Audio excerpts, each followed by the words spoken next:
जिले में आम की फसलों पर इन दिनों एक खतरनाक कीट का आक्रमण देखा जा रहा है, जो देखते ही देखते आम के फसलों को पूरी तरह से नष्ट कर देता है। आज हम इस खबर में बताएंगे कि इस कीट के बचाव का सही उपाय क्या है और कैसे समय रहते रोकथाम पाया जा सकता है। दरअसल सहरसा जिले के विभिन्न प्रखंडों में रेड बैंडेड कैटरपिलर के प्रकोप देखी जा रही है। आम का लाल धारीदार गिडार जिसे रेड बैंडेड मैंगो कैटरपिलर भी कहते हैं, इस कीट के शिशु के शरीर पर लाल लाल धारियां पाई जाती है। विगत कुछ वर्षों से मिलीबग और मथुआ कीट के पश्चात यह कीट एक नई समस्या बनकर उभरा है।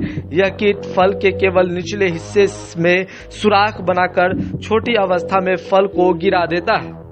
जानकारी देते हुए पौधा संरक्षण विभाग के सहायक निर्देशक राहुल कुमार ने बताया कि जिन बागों में पिछले वर्ष यह कीट देखा गया था, उन किसानों को ज्यादा सतर्क रहने की जरूरत है। अभी इसकी संख्या बहुत कम होगी क्योंकि यह पहली पीढ़ी है। अगर इस समय इसका नियंत्रण न किया जाए तो आगे चलकर यह कई गुना बढ़ जाएगा। किसान भाइयों के लिए एक जरूरी सूचना हम देना चाहेंगे कि किसान भाइयों, जैसे आम के फसल में रेड बैंडेड कैटरपिलर एक नया कीट जो है उसका प्रकोप लगातार देखा जा रहा है बिहार में। पहले ये हमारे यहाँ नहीं लगता था, लेकिन पूर्वी राज्यों से बढ़ते हुए ये आज बिहार में भी इसकी स्थिति देखी जा रही है।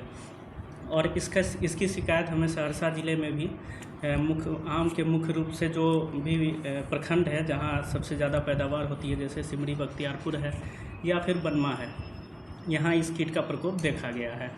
इस कीट की पहचान इस तरह से किसान भाई कर सकते हैं कि कीट के ऊपर लाल रंग की धारी दिखाई देती है। ये कीट का मुख्य पहचान यही है, इसीलिए इसको रेड बैंडेड कैटरपिलर कहते हैं। इस कीट का प्रकोप जो है छोटे साइज से लेकर, यानी मसूर के दाने से लेकर आम का जब बड़ा साइज हो जाता है, पकने के जस्ट पहले की अवस्था, तब तक ये कीट देखा जाता है। इस कीट में फलों का झरना शुरू हो जाता है तथा फल की गुणवत्ता खराब हो जाती है। जैसे फल नीचे से काला पड़ जाते हैं और उसका अंदर का गूदा पूरा का पूरा सड़ा हुआ दिखता है। तो इस कीट का बहुत ज़्यादा प्रकोप हो रहा है, 35 से 40% तक का ये नुकसान कर सकता है। क्या नाम है सर उस कीट का? रेड बैंडेड कैटरपिलर इस कीट का नाम है, रेड बैंडेड कैटरपिलर। और किसान भाइयों से ये अनुरोध है कि इस कीट के जैसे निरंतर मधुआ कीट या दहिया कीट के लिए छिड़काव करते हैं, इस कीट के लिए भी सतत निगरानी रखनी होगी और अच्छी दवा का अलग अलग स्टेज पर कौन सी दवा प्रभावी होगी उस हिसाब से ही छिड़काव करें। जैसे अगर छोटी अवस्था में ही इस कीट का प्रभाव देखा गया है तो किसान भाई इमामेक्टिन बेंजोएट का छिड़काव कर सकते हैं या फिर क्यूनोल फॉस का छिड़काव कर सकते हैं। ये 2 ml प्रति लीटर के दर से छिड़काव कर सकते हैं। उसी तरह इमामेक्टिन बेंजोएट का अगर छिड़काव कर रहे हैं तो ये 4 ग्राम 10 लीटर पानी में छिड़काव कर सकते हैं। लेकिन अगर बड़े आकार के अंडा साइज का अगर आम का टिकोला हो गया है तो उस समय डेल्टामेथ्रिन ज़्यादा प्रभावी होगी या फिर लैम्डा साइलोथ्रिन, जिसका हम 2 ml प्रति लीटर के दर से छिड़काव कर सकते हैं। जो आम पकने की स्थिति में होगी तो अगर वो कीड़ा पड़ रहा है तो उसकी नहीं, जो आम पकने की स्थिति में ये कीट जो है सभी तरह के आमों में लगता है, चाहे वो शीघ्र पकने वाली हो चाहे वो लेट से पकने वाली आम हो, ये सभी में लगता है। लेकिन जो शीघ्र पकने वाली कीट है उस पर प्रभाव पहले इसका देखा जाता है। जैसे हिमसागर की वैरायटी में सबसे ज़्यादा पहले आ जाती है इस कीट का प्रभाव।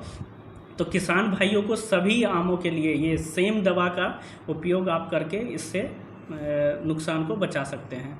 यह कीट बहुत ही चालाक भी होता है। ये कीट डंठल के पास अपने अंडा देता है और लार्वा मूव करता हुआ नीचे से एक होल करके वो अंदर आम के अंदर घुसता है, यानी टिकोले के अंदर घुसता है और टिकोले के अंदर वाले पार्ट को खाते हुए ये बीज तक पहुंच जाता है, यानी बीज को भी नुकसान पहुंचाता है ये कीट।